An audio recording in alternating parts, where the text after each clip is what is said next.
وہ چادر موجود ہے. سبحان اللہ. تو معلوم ہوا نعت شریف پڑھنے سے، تقریر کرنے سے، میرے نبی کا گن گانے سے، یہی تو عبادت ہے، یہی تو ریاضت ہے.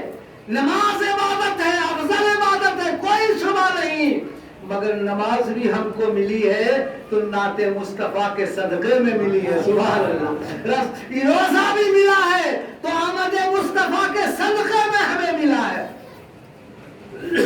آپ کہتے ہیں رمضان کا مہینہ بہت بڑا ہے، رمضان کے مہینے میں نفل پڑھو فرض کا ثواب، فرض پڑھو 70 گنا زیادہ ثواب. کیوں؟ رمضان کا مہینہ بہت بڑا ہے. کیوں ہوا بڑا؟ اس لیے کہ قرآن میں آیا ہے سورہ انا انزلنا فی لیلۃ القدر، اس میں سے رمضان میں ایک رات ہے جس کو کہتے ہیں شب قدر، لیلۃ القدر. لیلۃ القدر کی کیا شان ہے؟ خیر من الف شہر، 1000 مہینوں سے بہتر ہے. یہ لیلۃ القدر کی کیا شان ہے؟ جو 1000 مہینے سے بہتر ہو. یہ رمضان کے مہینے میں ایک رات ہے جس کو کہتے ہیں لیلۃ القدر. کیوں ہوا؟ اس لیے کہ اس رات میں قرآن نازل ہوا. سبحان اللہ. اس رات میں قرآن نازل ہوا لوح محفوظ پر. اس کے بعد دھیرے دھیرے میرے نبی صلی اللہ علیہ وسلم کی مقدس زندگی میں 23 سال کی مدت میں میرے نبی مکہ میں گئے، وہاں قرآن نازل ہوا. اسی قرآن کو کہتے ہیں مکی. میرے نبی مدینہ میں گئے، وہیں قرآن نازل ہوا. کتنے سال میں؟ 23 سال میں. وہی قرآن مدنی ہو گیا. آپ کہتے ہیں یہ سورہ مدنی ہے، یہ مکی ہے. جہاں جہاں میرے مصطفیٰ گئے وہاں وہاں قرآن نازل ہوتا گیا.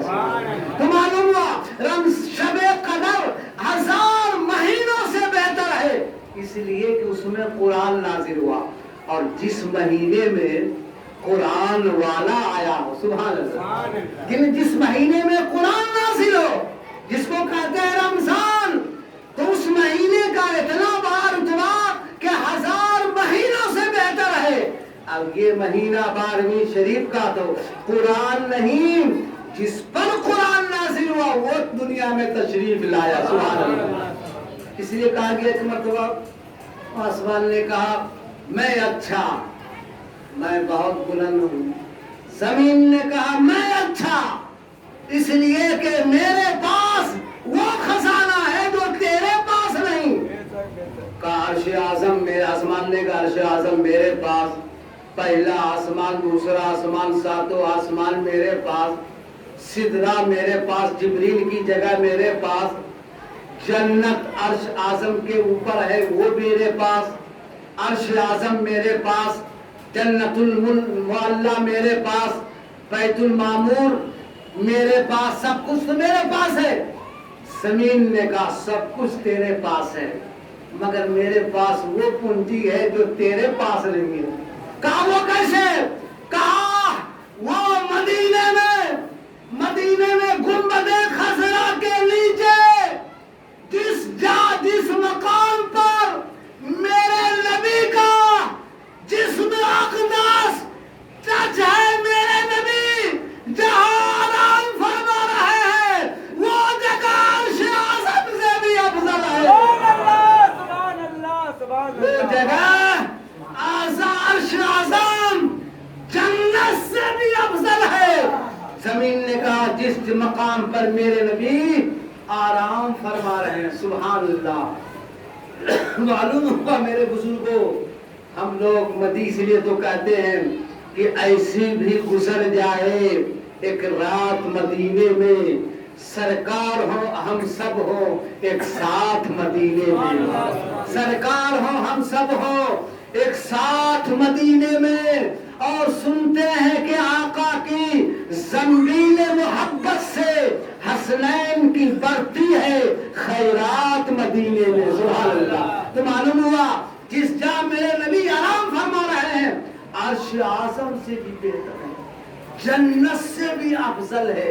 جی یہ اپنی طرف سے نہیں، تفسیر روح البیان علامہ زرقانی بڑے بڑے محدثین نے اپنی اپنی کتاب اور قرآن اور حدیث سے ثابت ہے کہ جہاں میرے نبی آرام فرما رہے ہیں پوری